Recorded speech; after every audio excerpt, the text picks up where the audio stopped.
Imagine this. You're at home, living a completely normal life. You go to sleep at night with no idea that something tiny, particles from rat urine, droppings, or saliva could already be floating through the air. And now, they've entered your lungs. At first, it feels like nothing serious. A mild fever, tiredness, body aches. Then suddenly, breathing becomes difficult.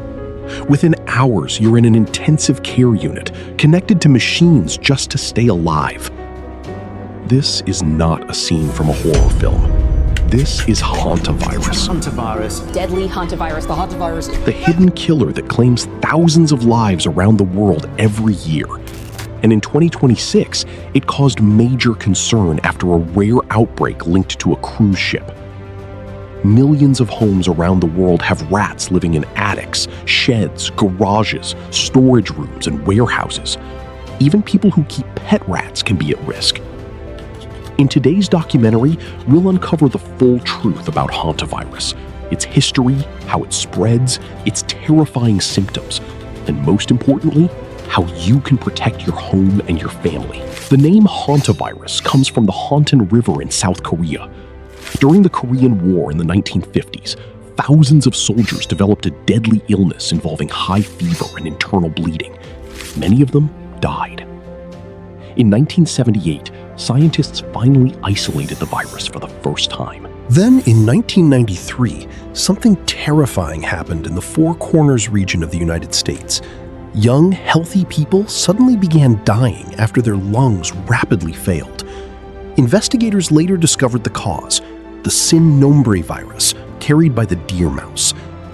Since then, cases have appeared across different parts of the world, and in 2026, a rare person-to-person spread involving the Andes virus raised alarm aboard the cruise ship MV Hondius, where several passengers became infected. Around the world are racing to contain a deadly outbreak of hantavirus. Hantaviruses are a group of RNA viruses. Rodents are their natural carriers. The animals themselves usually don't get sick, but they carry the virus for life. It remains present in their saliva, urine, and droppings. Now that we understand what hantavirus is and where it came from, the biggest question is this: what happens once it enters the human body?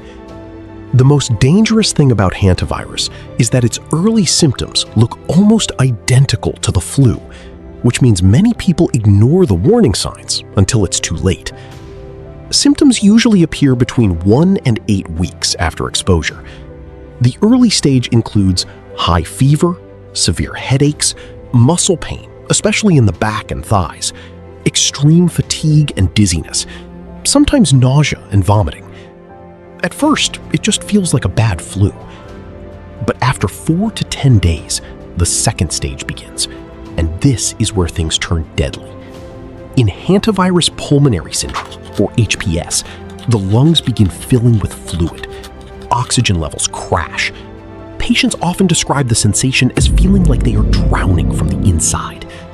The death rate can reach 30 to 40%. Another form, called hemorrhagic fever with renal syndrome, HFRS, attacks the kidneys. Internal bleeding can begin from the nose and gums, while blood pressure drops to life-threatening levels. Back in 1993, the outbreak in America's Four Corners region shocked the world. A healthy young man suddenly died. Then another case appeared.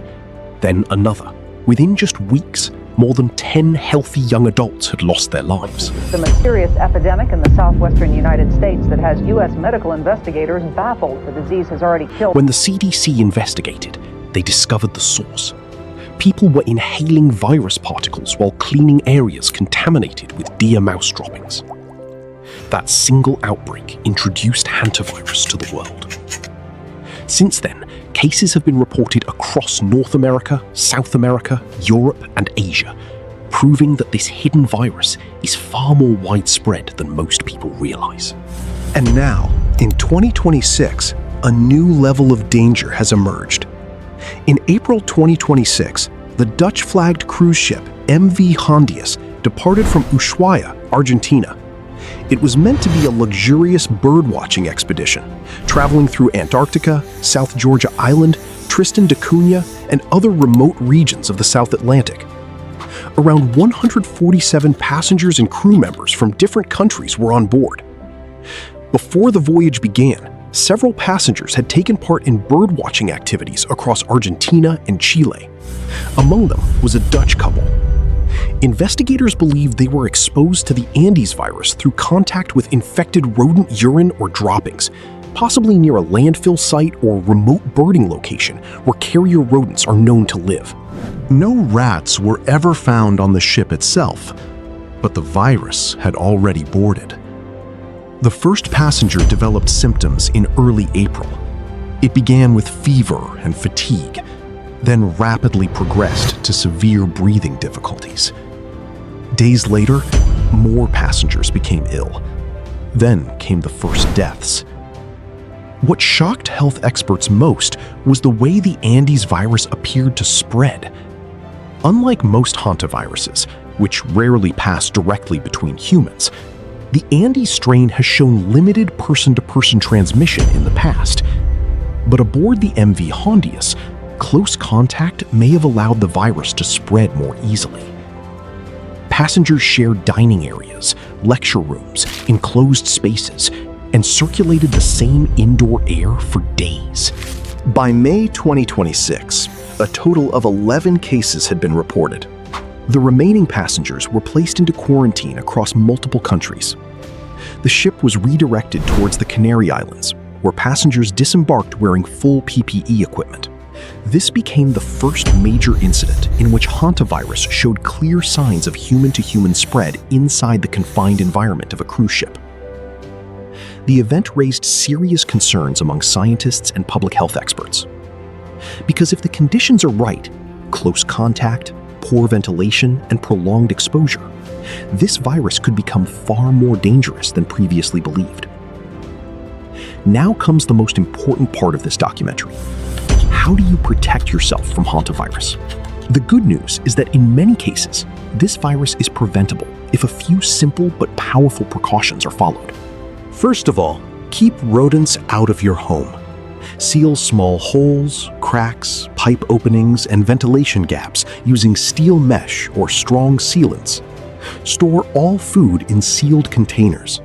Keep rubbish bins covered and dispose of waste regularly. Attics, basements, garages, and garden sheds should be kept dry, clean, and well ventilated.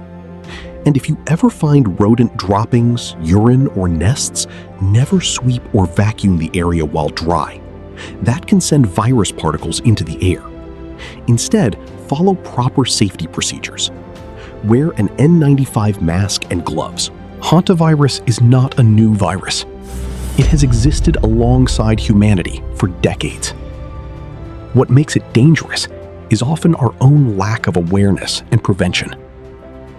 If we control rodent infestations, maintain proper hygiene, and take basic precautions, we can greatly reduce the risk from this invisible killer. Because this is not just the story of a virus.